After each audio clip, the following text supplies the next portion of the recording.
But let's move into the conversation.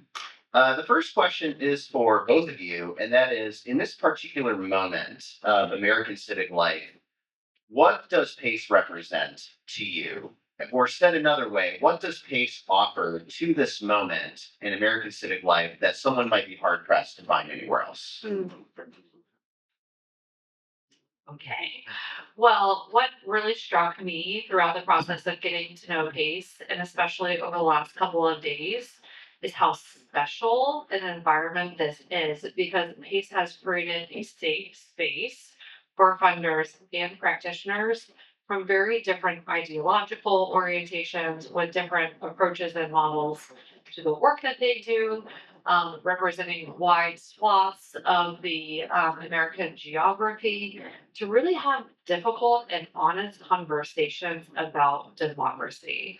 And I do think that that is really unique to be able to have these kinds of questions as people who are invested in renewing democracy and civic life in the United States. How do we do so in a way that doesn't conflate our work with politics and drive further political polarization? How do we make sure that we are attending to the short-term risks while engaging on the medium to long-term needs? And I just really appreciate, I think, the honesty and intentionality of everyone in this room and who's part of this network. And I think a real desire to not swing wildly from one end of the spectrum to another, to not panic, although clearly there is an urgent need to invest in our democracy and civic life, and to really be committed to working together on a basis of evidence and pragmatism to renew democracy and civic life in the United States. And I really do think that's rare indeed in a world of hot takes and what are we going to do now and impatience for results. And I think that's really going to redound to the benefit of American democracy. And I think it's really special. I'm so glad that all of that came through and that you can see that already, because I think one of the things that makes space so unique and that we have really worked hard to make unique about PACE is that it's not just about what we do, it's about how we do it and with whom. And that's a really intentional mantra that we have built over time. We focus on the destination and where we're going and what we want to happen.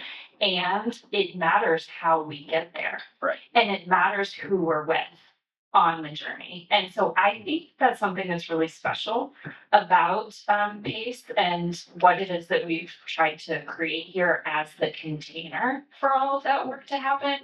I also think one of the things that we've heard members tell us that I'm really proud of is that PACE is a place that a lot of other places, a lot of other gatherings we go, that they come in and they feel like the answer has been decided and the whole gathering is to get people on the same page towards that answer, towards that solution, towards the correct, right, clear way to go. And so it's really about that some other spaces can really be about persuasion and not necessarily about understanding. They can be about certainty and not necessarily about sense making. And so we've tried to really create a space, and I really credit our board for this, and particularly the board member that I would credit as being most responsible for hiring me, which is John Dedrick from the Kettering Foundation. Thank you, John. And because John and I talked a lot at the beginning about how we wanted PACE to be a space that we didn't lead with answers, but we led with questions. And John Esterly, who was also, he was on the PACE board until he literally was like, Kristen, you have to let me go. It was like 12 years or something like that. Like we set aside the bylaws to re-elect him to the board so many times, so many beyond term limits. But he always talked about that a lot too, about the right question. It's not about having the right answer. It's about having the right question and engaging in the conversation in ways that are about curiosity and humility and community, and not about certainty or rightness or authority. Yeah, I talked to someone yesterday who said, I'm not leaving with answers, I'm leaving with questions. And it was that space where it was like, is that okay that we leave with questions? But then they went on to say, but I'm leaving with a sense of ownership over those questions. I love that. Because we're all surrounded by the questions, but do we feel a sense of ownership? Like I'm responsible to help answer that question Right. for my team, my board, my project, my organization. Right. That makes me want to tell another quick story. Because it's just so characteristically Pace, and it just jumped into my head about something that John Gruber said once. And in case you can't tell, there's something about Pace and the name John. John Dedrick, John Easterly, John Stewart was on the board for a while, John Gruber. I'm actually married to a man named John. I don't know what it is, but it's a problem. But John Gruber, one time when we were going through our strategic plan, we were meeting our strategic plan review process. We had a meeting in it was Detroit, and we did this like World Cafe style conversation with members. And so people, every station in the World Cafe had a different question of like, who do we want to be, for whom, what do we value, what do we, all of those types of questions. And John Gruber, who was the board chair at the time, he was reporting out on it, and he said, well, we asked you some questions, and you, because it's Pace, you answered with more questions. So we have all of the questions, and we will work together to get to not the answers, but some answers. And so it's just really part of the spirit here.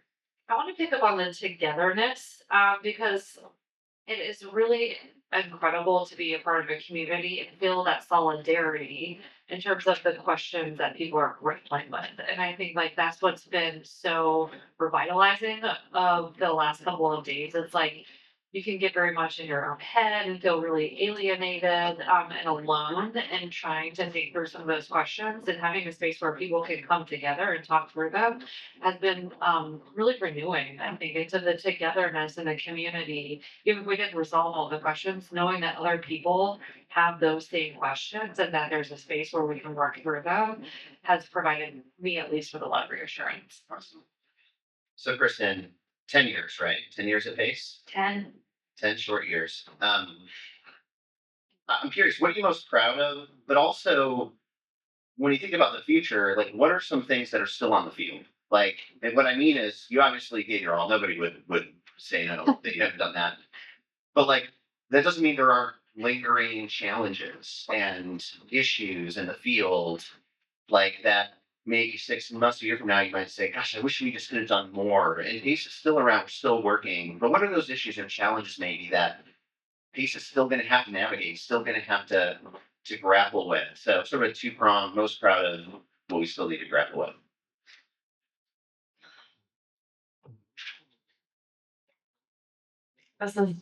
It's really hard because there are so many things. I'm proud of the staff. I'm proud of everybody who does work here and who has ever worked here.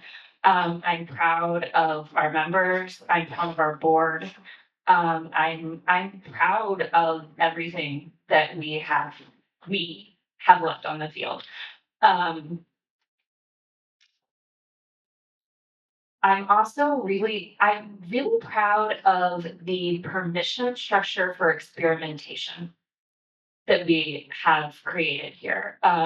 It kind of goes back to the like not being too authoritative, not being prescriptive, directive, but to just the permission to try some things and say, we don't yet know. Let's see how we can figure out together. And I think the absolute, my favorite, okay, this is where it feels like a trick question, Kevin. It's like you've asked me, you have 4 children, and if I asked you to choose your favorite child, There is one. They don't cut that out. So I kind of feel like I'm being asked to pick my favorite child right now, but there is one. And it's our Faith in and Democracy initiative, which is really, thank you, which is really close to my heart for a lot of reasons. As a person of faith, as a Christian, I do the work that I do as a reflection of my faith. Full stop. It is my it is how I want to be in the world and how I want to love God through the world is through the work that I do. So that is why it's so close to my heart. And I actually got my start in this space through faith-based volunteerism. My AmeriCorps year back in redacted a number of years ago. 2012. Exactly right before I came here. It was okay. I'm gonna have to say it. It was 2005 because it was when Hurricane Katrina happened. It was right before Hurricane Katrina happened, actually, that I joined AmeriCorps. And the first big project, and it was specifically an assignment to work with faith communities to help them engage volunteers and their congregants in volunteerism. And Hurricane Katrina happened, and the first big project that I got to work on was we received. I worked at Points of Light. My service year was at Points of Light, and we received a $1 million grant to help faith communities respond to Hurricane Katrina using volunteerism and to use volunteers to build the capacity of those communities to respond to disasters that would happen in the future. And so that faith-based work, and that was my first foray into philanthropy, was I got to design that grant program, and we gave $1 million to 33 volunteer centers along the Gulf Coast for those purposes. So that was it was a real like return to my roots to take on that program. But that program was not about me. That's just what was personal to me about it. But what I really loved about that program and why I think it stands out as my favorite is, so for anybody who doesn't know, it was a pooled funding and learning initiative to explore the ways that people of faith and communities of faith were bringing people together, especially at a time that we felt like the dominant narrative, particularly unfortunately within philanthropy, was that faith and religion was a problem to be solved for in democracy. Right. And we wanted to prove that that wasn't true, or that there is truth to that, and that the worst of religion is not the whole of religion, and that there was other work and other stories happening. And so, in partnership with what ended up being 7 PACE member institutions, we re-granted, and I'm just now realizing the parallel, just over $1 million to 33 organizations. I have the chills right now because I just made that connection that it's about the same amount of money to the same number of organizations as my AmeriCorps year. And they were organizations that are working to use faith to call people into their better angels, to build civic character, to build civic infrastructure.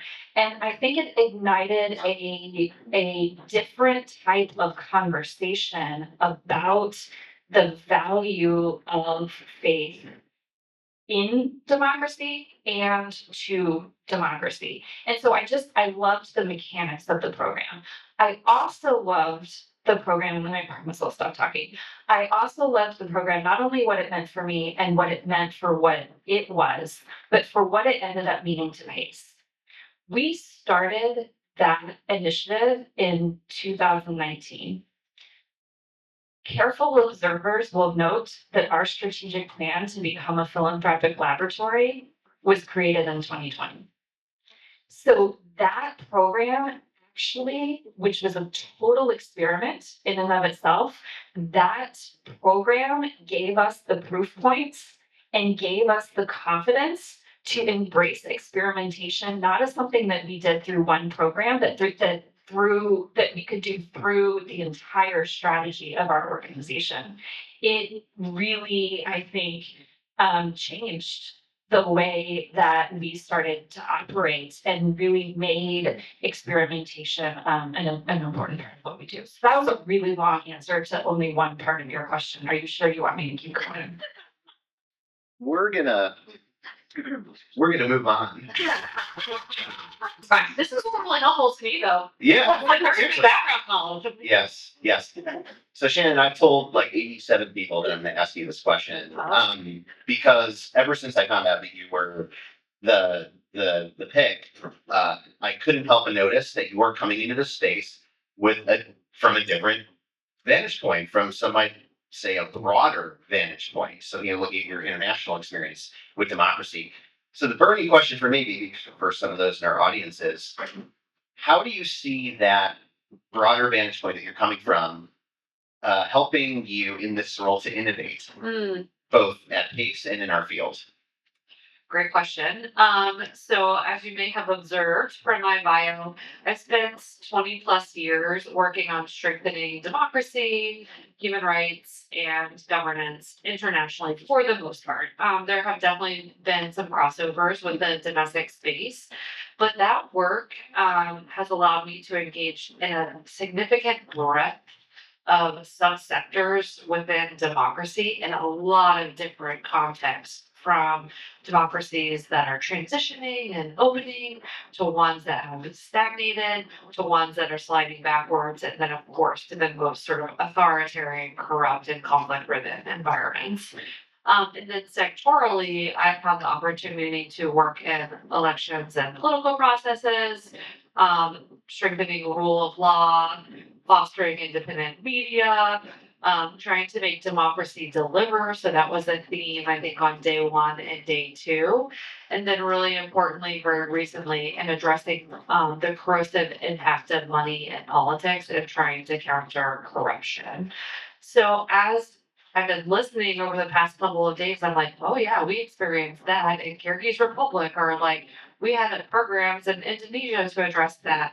So I think there's a lot of learning from that international experience that can be brought to bear in the domestic environment, because in many ways that democracy support ecosystem and programming is about 30 years ahead in a lot of the countries in which I've been working. And as we were talking about in the last session, there is quite a strong evidence base that has been developed over those years. But I wanted to talk about two places in particular where I think there's a real opportunity for innovation borrowing from the international context. And that is number one, work on protecting and expanding civic space, and really nurturing and cultivating civil society. That has really been my life's work. And again, in the international context, we're about 15 years ahead of the US in terms of the tactics and tools that are being used to repress and suppress civil society, from legal, regulatory, and administrative burdens to cyber attacks and digital and online abuse and defamation and hacks, to physical violence and all kinds of harassment and defamation. And civil society and the funders that support them internationally have massively innovated to address those threat vectors. And I'll give you just one example from my current work. When I came into the administration about 4 years ago, we met with a group of journalists who said, we were having the hardest time doing our work because we were being sued for defamation by extremely rich and powerful oligarchs, or by governments.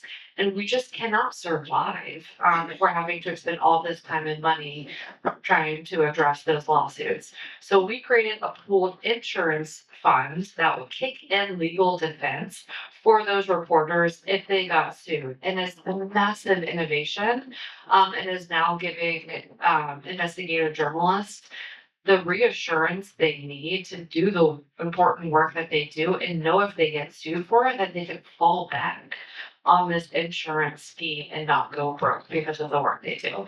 And the second area that I wanted to mention is encountering violent extremism. So I spent a couple of years during the Obama administration, and then when I transitioned to CSIS, which is a think tank, working on countering violent extremism.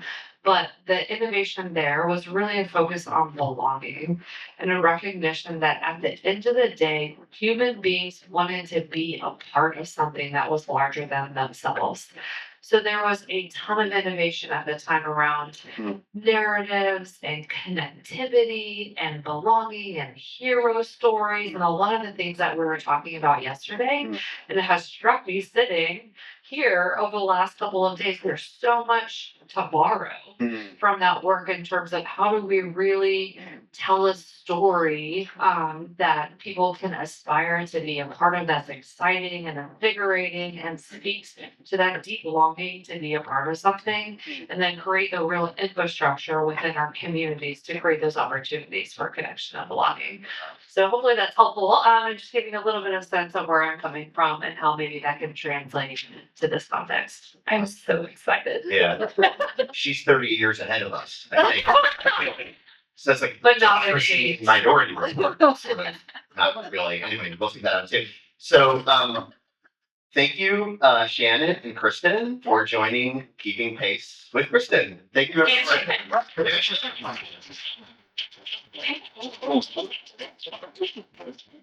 What do I do next? You're gonna. Yeah. Yeah. All right. So I think just start asking some questions to hear your thoughts. We offered a couple that she could ask of you. We invite you to ask questions of her. We don't know. We don't want to overwork this. Let's let it be what it needs to be. With all of us as a community, figuring out how we can support you and how you can support each other in the work that's ahead. So I'm going to exit stage left, and Shannon, let you take it from here. Thank you.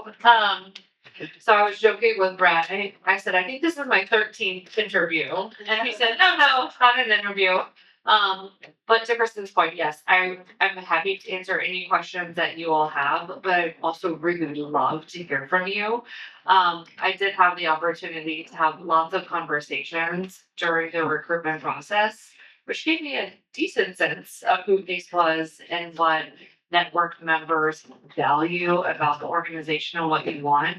But I really, really want to make sure that I carry forward Kristen's legacy and that we continue to be an organization that's serving your needs. And so the first question I had, but again, happy to take any of your questions, was like, what do you most value about Pace? What are you really hoping that we hold on to as we go forward? And where do you think that there are some opportunities or need to reevaluate or reconsider what we do or how we do it?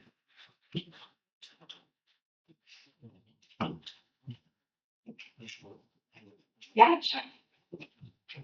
Hey, Jeff Burnham with Interactivity Foundation. And I guess one thing I really value is the community that has been created with Pace, and that there are so many people working on different aspects of, let's just say, improving our democracy. And I guess my question would be just in terms of thinking about your interests and possibilities for like brainstorming possibilities like what Kristen talked about with faith in and democracy.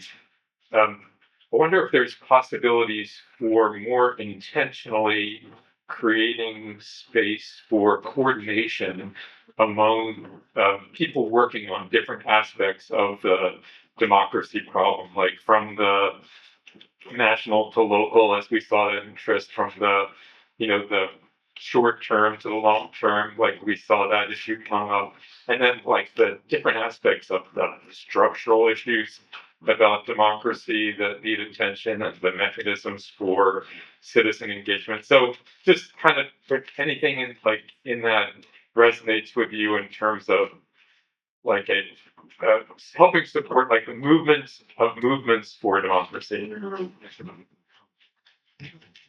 Yeah, and in fact, one of the things that we talked about in the interview process was like really getting a handle on how you all are defining your overarching goals and objectives. What are your theories of change? And then what are the different tools and tactics that are being used? And so there might be different kinds of groupings based on answers to those questions. And I would very much be interested in working on that. And again, borrowing from the CVE example, I think one of the things that we found is the need to build networks and networks. And so the idea of like, how do we stitch together the funders and organizations and intermediaries that are doing this work to build that broader movement and grow the movement, right? Because we've been talking about needing to bring in different people into the movement and connect different communities that maybe don't see themselves in this work, but who are very much a part of this work. And so I think that's very much all part of the vision is like, how do we continue to grow, to build, and to connect? And I would welcome any, specific ideas that you'll have. That.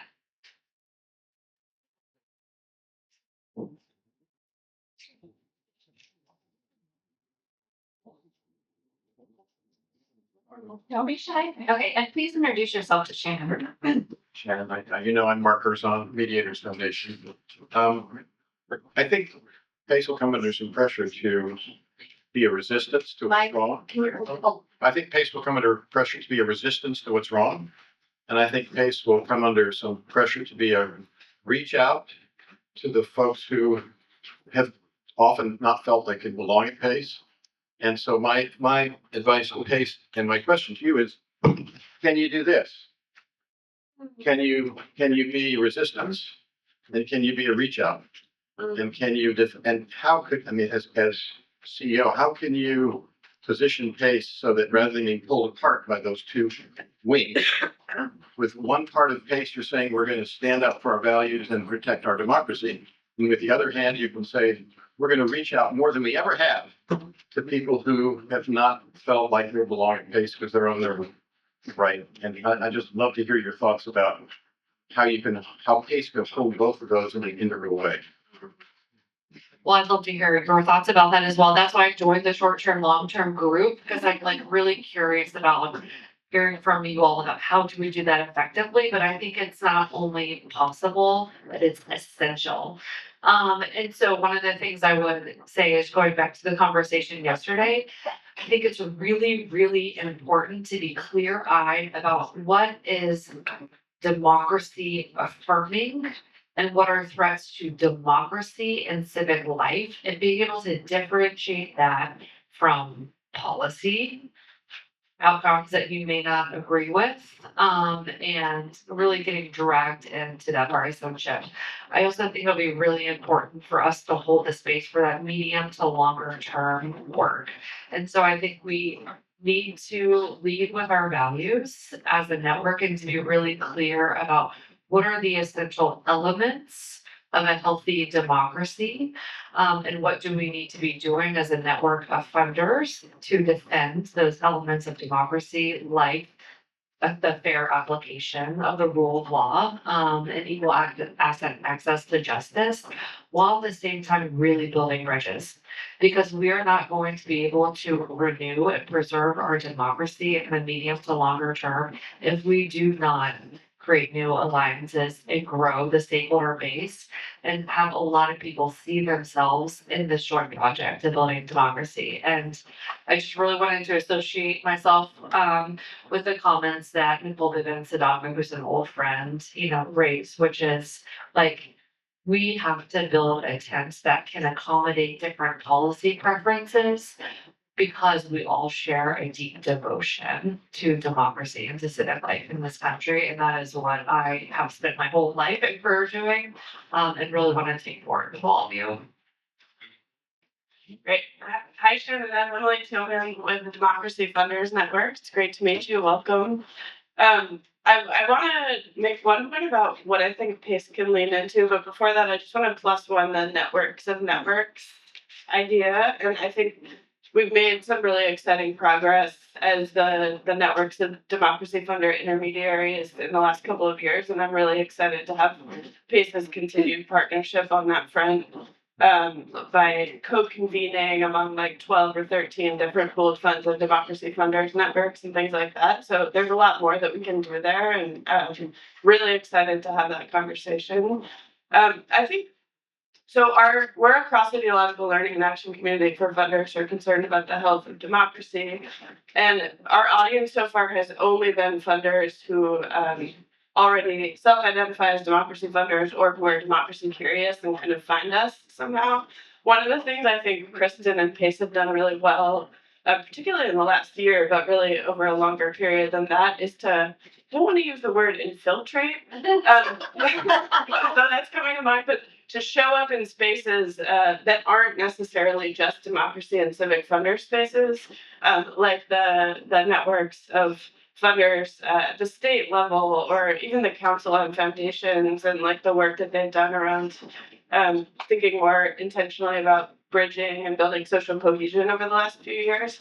And I think there's a lot more that we can do, and that because PACE has already had some leadership there, I would love to see that continue, to go into the places where people are talking about other issues, and to bring a lens around not just democracy and civic life, but also some of the really important themes that PACE has lifted up, like this disentangling of democracy and politics that maybe people just aren't thinking about in those spaces in the same way.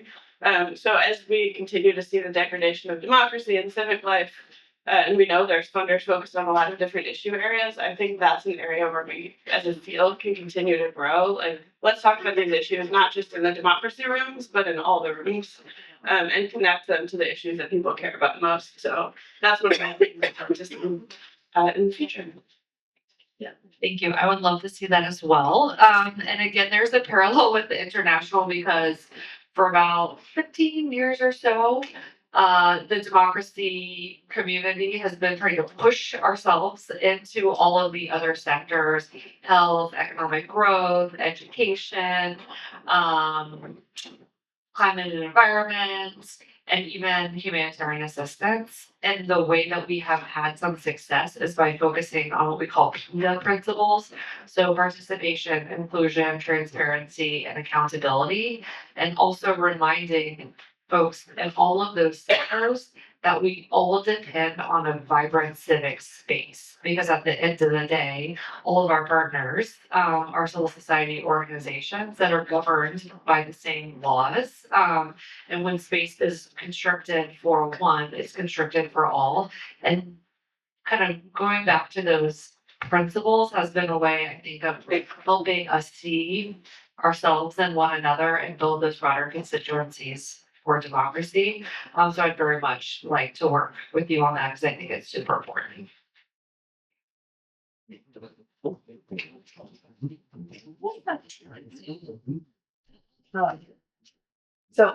Clarissa Unger, I'm with a nonprofit, the Students Learn Students Vote Coalition, and I wanted to say one thing that I really value about PACE is that I am not a PACE member. I work at a nonprofit, but I feel very welcome and accepted in rooms like this that have been created by PACE.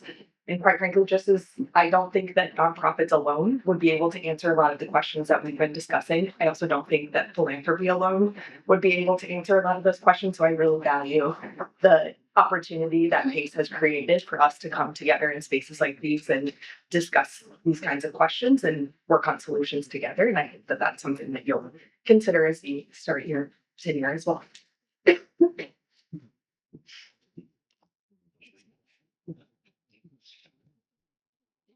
That's one thing we have to be thoughtful about is like what spaces need to be funders only and what don't. Like when are we creating false walls? And sometimes that needs to happen, right? Like sometimes you really need spaces where you can have the same conversation. And sometimes we create walls and barriers that we don't need to. So I appreciate you naming that, Clarissa. Can I ask you all one more question and maybe pull in some folks from this side of the room, which is, we're coming to the end of, I think, a very rich conversation over the past day and a half or more. what themes have emerged for you all that you really think you'd like PACE to take them up going forward, especially as we think about sort of the next strategic plan, sort of the next cycle of projects and initiatives? Are there things that have jumped out at you where you're like, yes, PACE needs to do more convening around that. We need to do more experimentation. There's an opportunity for more learning and more connecting in that particular area.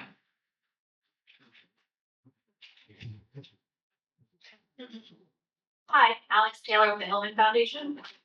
Continuing some of the civic language perceptions project work, something I heard from a lot of the speakers over the last couple of days was like use language that real people use narrative that resonates with people, like think about how what you're saying and the specific words are being received. So I think taking a moment more into that could be really helpful.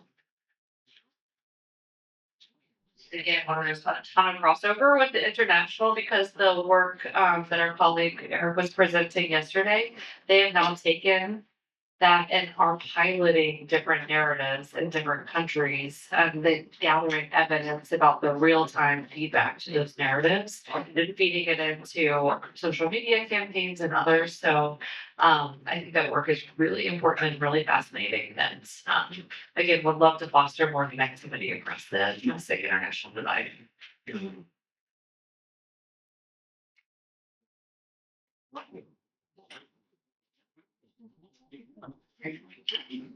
Hi, I'm Jane, I'm running the Shannon Foundation. I've been talking way too much. I'm sorry about my voice. I'm really interested in the concept of civic health. And I think that especially in this moment, the health, I don't know if it's a metaphor or it's just like we need to be civically engaged to be healthy. But I think that thinking about our civic engagement as like a health concern, both individually and as a society, for me has gotten a lot more important and salient since the election. So that's a framing that I would like to see. I would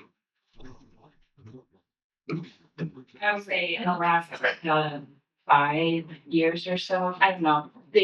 You heard on the first night we've been since 2014 4x increase in members 25 to 81. And I would say the types of funders we've heard the most from are health funders and environmental funders. And I know we've got some health funders in the room where the Kansas Health Foundation is rolling deep, y'all. So we've actually been talking, I was making eyes at Drew, because we've been talking a lot about like what would a research agenda, this is one of the things we'll talk about, but like what would a research agenda that looks at the intersection between civic health and health equity, health outcomes, healthy communities, what would that look like? Because I think we have a lot of beliefs about what that intersection looks like. We don't have a lot of evidence about what that intersection looks like. So I'm a plus on that. Yeah, okay, we'll do Allison, Laura, and then Maria. I have some people over here too. Oh, great. Hey, I'm Allison with Cohesion Strategy. I want to double tap on the research, learning and evaluation piece about, and we've heard this come up a couple of places that we need to understand what is and isn't working. You just said there's some evidence-based practices from overseas as well, but there seems like there's a big opportunity for evidence sharing that we know a lot of foundations do their own research and don't necessarily share that. But that seems like a pretty big opportunity. Why don't we do it on that side and we'll switch back and forth. Andrew Sullivan from Public Agenda. This is it's a voice you know, and this also goes to kind of learning from the international space. But I think intentionally focusing on the time horizon question. And I was thinking about it. If our friends from Freedom House have said how far we have slipped on their, like, what is a realistic time horizon to get back to the middle of developed democracies? What are the stories of democratic transitions? What do they teach us about that? Because I think that can help people think about investment strategies that make sense given what's actually been possible historically. So there's a whole body of research that USAID invested in. It was a theories of change project, and one vector was kind of what causes democratic backsliding or regression. But then there was also a massive culling of evidence on how do people get out of that, how do they democratize. And USAID is currently turning those into playbooks, which I think are really instructive to funders about in different contexts, in different arenas, what are the tools and tactics that you can use that are really rooted in evidence.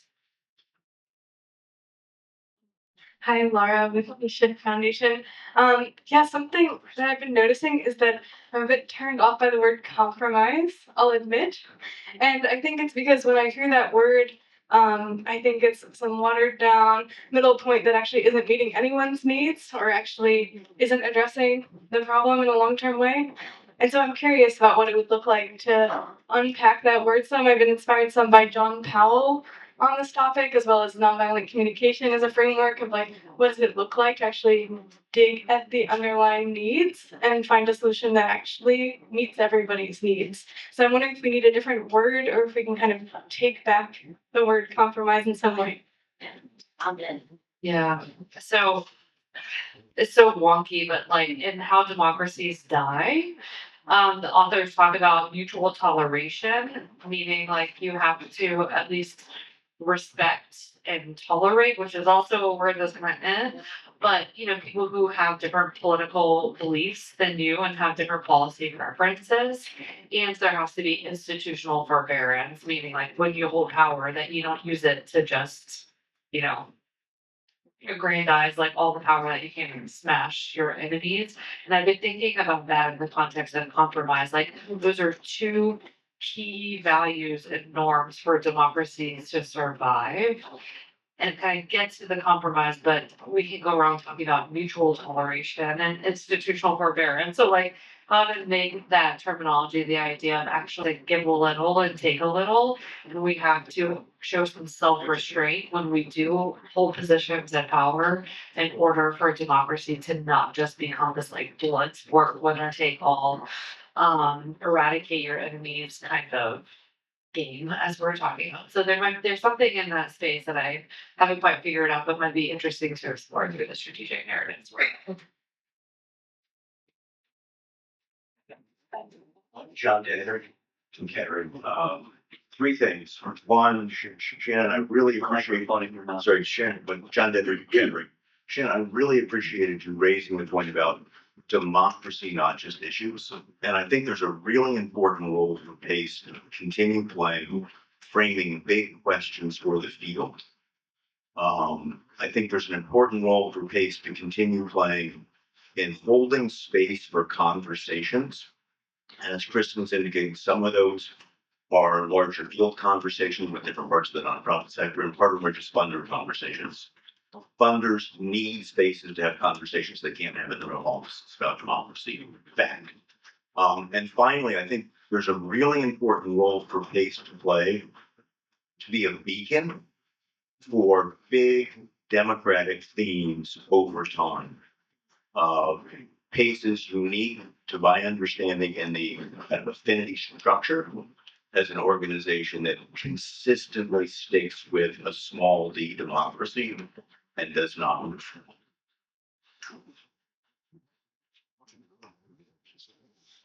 You want to go to that side? No. Okay.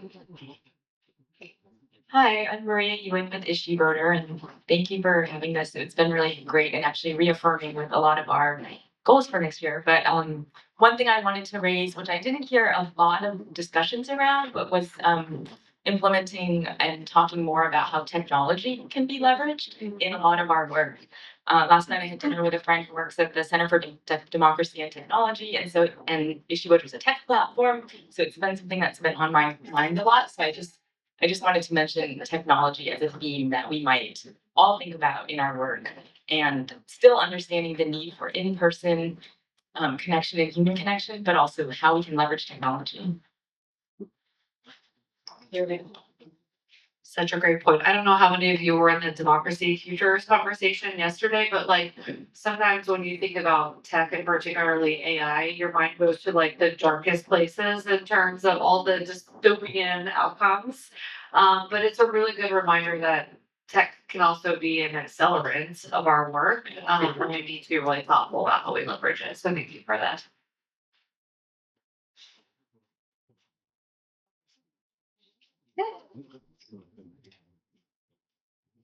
Since I didn't see anybody else, thought I'd stand up and talk again. One thing that I've heard a little bit of, and I've had some private conversations with people with, is what I think maybe pace, and I don't know, maybe somebody can say if this is already happening, but I love the idea of pace as the how and the who. One thing I think about is the why, and those words that resonate with people. And conversations I've had with people about the intersections of politics, and I know we're talking about democracy, but people are part of democracy. Why do those words resonate with people? And how do our new understandings around generational trauma play in? Our understandings, dare I say it, of cult mentalities. And I think cult traits play out in any group setting. And to me, part of what plays out in partisanship can be the aspects of cults. There's so much new learning that's gone on in the last 10 or 20 years around these issues. And so I think that could be a real, if it's not happening, could be a really interesting round, sociologists, anthropologists, trauma experts, and some of the new thinking, because the understanding of trauma, if you learned about trauma even 10 years ago, a lot of that's outdated with what we are learning now. So.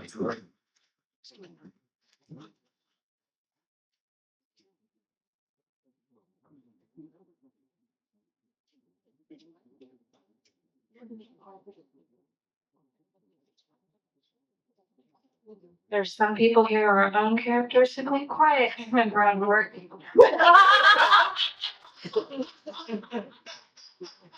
Sorry, people. Endorsement.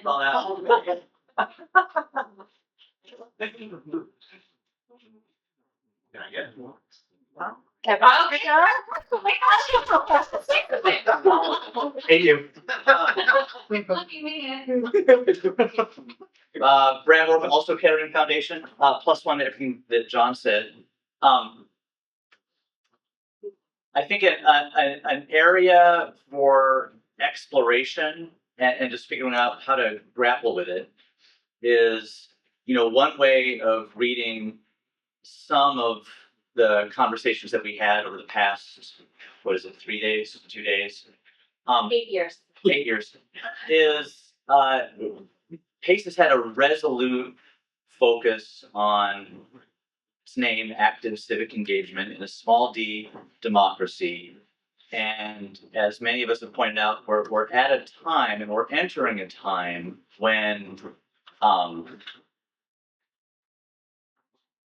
geopolitical questions are coming into the fore. And Mark, Jeff, others have pointed out, and I think in the past, Pace has sort of like said, well, that's not our lane. We're somewhere else. I'm interested in a conversation moving forward of maybe more grappling with that relationship and figuring out, making an affirmative decision about how to deal with that. Just so, yeah, that's it. I would just add, if I hadn't talked too long about how much I love FIAD, one of the questions that I do feel like has been left on the field is exactly that one. And I don't think that's a question that will ever be fully answered, but it's one that we definitely haven't taken up as much as we should. Sorry, now if you will, I got to close. Do you want to say anything in response to that before I? No, but I think we talked about that very briefly. It's the interview process, and I'm definitely interested in engaging on that question. And I think at least having an answer, on behalf of Pace, like how do we think about that?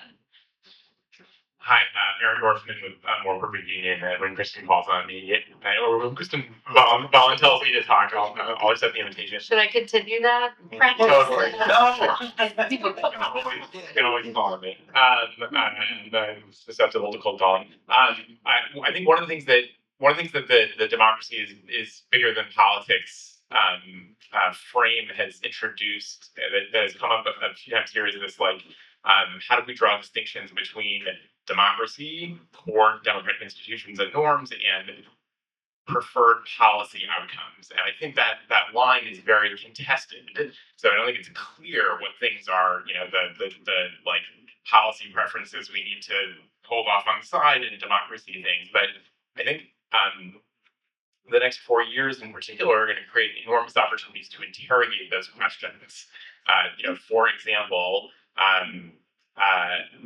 rounding up and incarcerating and then deporting undocumented immigrants may be stupid, morally problematic, economically catastrophic, but may be the prerogative of a duly elected executive.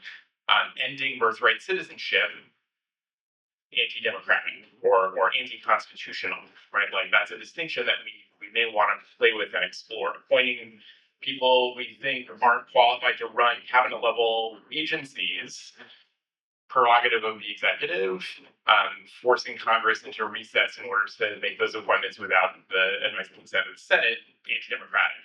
I'm not asserting those. I'm saying that those are like binaries that are interesting to explore, and I think this is a great venue in which to look at those things and figure out how we get clear about what kinds of things we're talking about and where we're drawing those distinctions. Totally. And I was telling Kristen, I have my own like mental device or filter for doing that. But I've had a couple of conversations with organizations like ICNL and Freedom House and academics about like, could you create some kind of rubric that would help you all and all of us kind of like filter those kinds of things? Like, okay, is this a core threat to democracy as defined by blank, and in which arena, institutionally, in terms of values or norms, or is this something that I might find morally repugnant or problematic, or I just don't agree with from a policy perspective, but that's within the vein of policy and reasonable people can disagree. I don't think it's going to be so clear cut, right? There's going to be a lot of gray, but I would be interested in seeing whether that kind of framework would be helpful. Like, these are the core features, of democracy. This is what a healthy democracy looks like. And these kinds of things are undermining or would be weakening of those key features. And we could think of them as threats to democracy and something that we might want to address programmatically.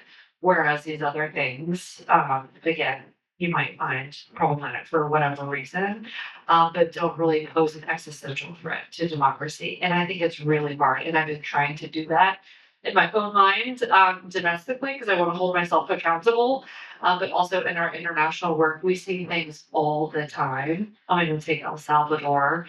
Bukele was the duly elected leader, extremely popular, has been doing a number of things that are really like eroding of democratic institutions and norms, but doing it with a high degree of popular support. And so these questions are really challenging, but at least having some ways to think through that that's a little bit rooted in evidence and is a bit more objective might be helpful.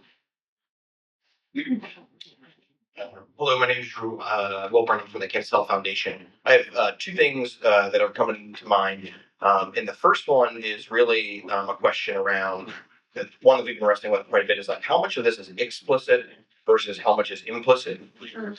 And I think something that PACE has been particularly good at modeling over time, especially like in the salons that have been held, is exactly that premise. So anything that can be done to continue exploring that and also helping us sort through that would be really, really helpful. Is there one over there? Be over there.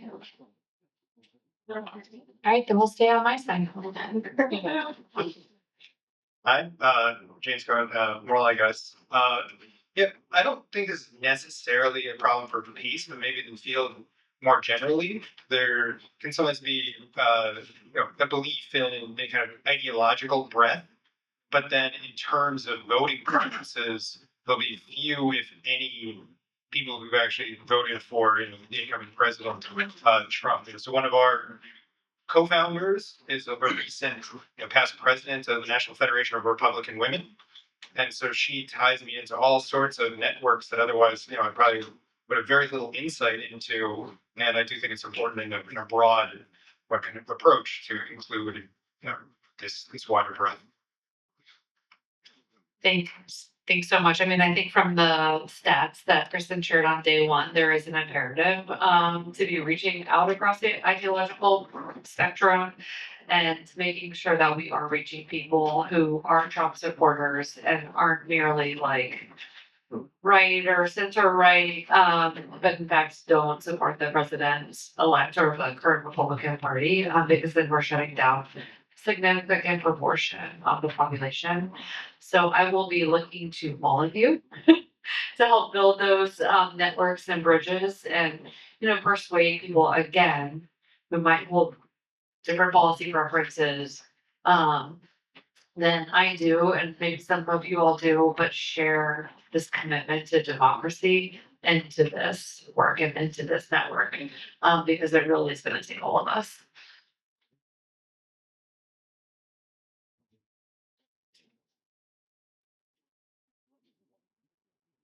Okay, so I passed your test. If I didn't, it's too late. They've already put me out. If you want to come out, I'll see you in the hall. There's actually something else. No, but for real, I'm so looking forward to working with all of you. This has been a good start in terms of really listening to what's front of mind for you all. But as I said on day one, I really want to make sure that we continue to be this safe space for all of you, and that we are exploring those really relevant, thorny, wicked, challenging, and sometimes uncomfortable questions together. And I'm going to really be intentional about reaching out to all PACE members. When I start in February, I'm going to be taking a couple of weeks off after Inauguration Day to recharge my batteries a little bit, but then really look forward to diving in with all of you. And again, to Kristen, like, she has built such an amazing organization with all of you and with this amazing staff who have pulled off an incredible event. And it is so exciting and so gratifying to be taking the helm of an organization that is in such good shape. That's really a rare gift, at least in my career it has been. So hats off to Kristen for everything that she's done, and also for creating a space for us to be like this today. Thank you, Kristen.